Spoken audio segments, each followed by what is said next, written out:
తెలంగాణ రాజకీయాల్లో మరోసారి కలకలం రేగుతోంది. ఫోన్ ట్యాపింగ్ కేసులో బీఆర్ఎస్ నేతల సరికొత్త వాదన ఇప్పుడు తీవ్ర చర్చకు దారితీస్తోంది. మొదట ట్యాపింగ్ జరగలేదు అన్నారు, ఇప్పుడు ట్యాపింగ్ నేరం కాదు అంటున్నారు. ఇక ఈ మార్పుకు కారణమేమిటి? తెలంగాణ ఫోన్ ట్యాపింగ్ వ్యవహారం రోజుకో మలుపు తిరుగుతోంది. ఇప్పటి వరకు ఆరోపణలు ఖండించిన బీఆర్ఎస్ నేతలు ఇప్పుడు తమ వాదనను పూర్తిగా మార్చినట్లు కనిపిస్తోంది. అసలు ఫోన్ ట్యాపింగ్ అంటే ఏమిటి? ఎప్పుడు అది చట్టబద్ధం? తెలంగాణలో జరిగిన చట్ట పరిధిలోకి వస్తుందా, లేదా ఇది ప్రజాస్వామ్యంపై జరిగిన దాడేనా? Let's watch this story.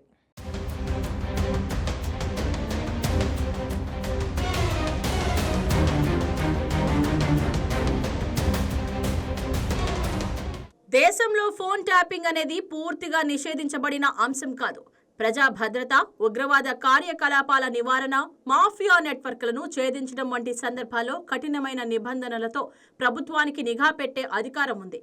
కానీ అందుకు స్పష్టమైన కారణాలు, లిఖితపూర్వక అనుమతులు, పరిమిత కాలం, న్యాయపరమైన పర్యవేక్షణ తప్పనిసరి. తెలంగాణలో జరిగిన ఫోన్ ట్యాపింగ్ వ్యవహారం మాత్రం ఈ నిబంధనలకు పూర్తిగా భిన్నంగా జరిగినట్లు దర్యాప్తు సూచిస్తోంది. సిట్ చీఫ్ సజ్జనార్ స్పష్టంగా చెప్తున్న అంశం ఒక్కటే: ట్యాపింగ్ జరిగింది దేశ ద్రోహులపై కాదు, సొంత పార్టీ నేతలపై, విపక్ష నాయకులపై, వ్యాపారవేత్తలపై, చివరకు సినిమా నటులపై కూడా. న్యాయమూర్తులు, కార్పొరేట్ వ్యక్తులు సహా వందల మంది ఫోన్లు ట్యాప్ చేశారన్న ఆరోపణలపై సిట్ విస్తృత దర్యాప్తు జరుపుతోంది. ఇది ప్రజా భద్రత కోసమా, లేదా రాజకీయ ప్రయోజనాల కోసమా అన్న ప్రశ్నలు తలెత్తుతున్నాయి.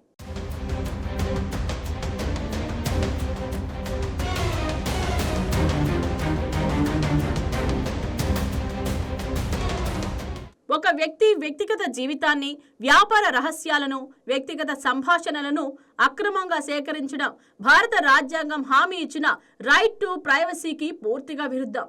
ఈ సమాచారాన్ని రాజకీయ ఫిరాయింపుల కోసం, ఆర్థిక ప్రయోజనాల కోసం లేదా బెదిరింపుల కోసం వాడితే అది ముమ్మాటికి నేరమే. దీనిని ప్రజా భద్రత పేరుతో సమర్థించుకోవడం ప్రజాస్వామ్యాన్ని అపహాస్యం చేయడమేనని న్యాయ నిపుణులు అంటున్నారు. ప్రస్తుతం సిట్ దర్యాప్తులో కీలక పరిణామాలు చోటు చేసుకుంటున్నాయి. వందలాది డిజిటల్ సాక్ష్యాలు, ధ్వంసం చేసిన హార్డ్ డిస్క్ల రికవరీ, అప్రూవర్గా మారిన పోలీసు అధికారుల వాంగ్మూలాలు, ఈ ఆధారాలన్నీ బీఆర్ఎస్ అగ్రనేతలను ఇరుకున పెట్టేలా ఉన్నాయని సమాచారం. రేపు కోర్టులో ఇవన్నీ బహిర్గతమైతే ప్రజల ముందు పరువు పోతుందన్న భయమే ఇప్పటి వాదనల మార్పునకు కారణమన్న అభిప్రాయం వినిపిస్తోంది.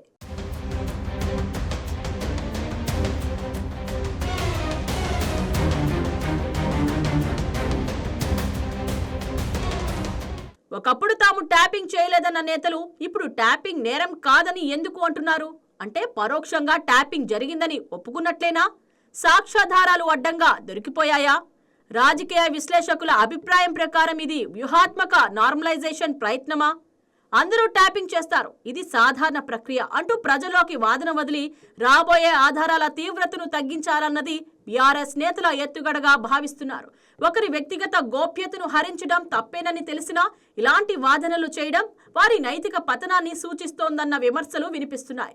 దొరికిన దొంగలు తమ తప్పులను కప్పిపుచ్చుకోవడానికి అడ్డగోలు తర్కాలు తెరపైకి తెస్తున్నట్లు ఈ వ్యవహారం ఉందన్న అభిప్రాయం బలంగా వ్యక్తమవుతోంది.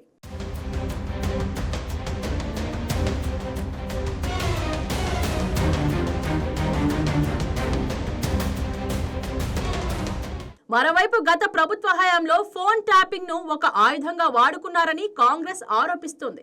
ప్రత్యర్థి నేతలను భయపెట్టడం, వ్యాపారవేత్తల నుంచి నిధులు వసూలు చేయడం, అసమ్మతి గొంతులను నొక్కడం, ఇది కేవలం ట్యాపింగ్ కాదని, ప్రభుత్వ యాంత్రాంగంలోనే ఒక మాఫియా వ్యవస్థ నడిచిందని కాంగ్రెస్ నేతలు అంటున్నారు. రాబోయే ఛార్జ్ షీట్లలో ఈ అంశాలన్నీ బట్టబయలైతే ప్రజలకు ఏమని సమాధానం చెబుతామన్న భయమే బీఆర్ఎస్ నేతల ప్రస్తుత గొగ్గోలుకు కారణమన్న వాదన వినిపిస్తోంది. అధికార అహంకారంతో నాడు చేసిన అకృత్యాలు నేడు మెడకు చుట్టుకుంటున్నాయా అన్న ప్రశ్నలు రాజకీయాల్లో జోరందుకుంటున్నాయి.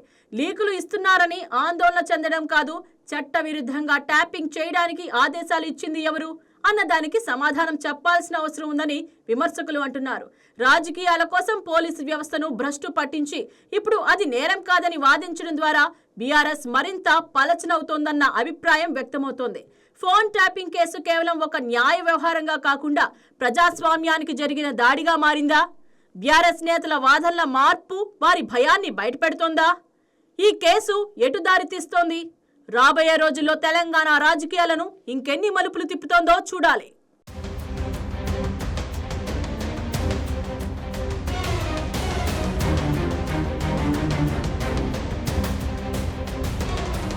ఈ వీడియో మీకు నచ్చినట్లయితే లైక్ చేయండి, షేర్ చేయండి, మా ఛానల్కి సబ్స్క్రైబ్ చేయండి.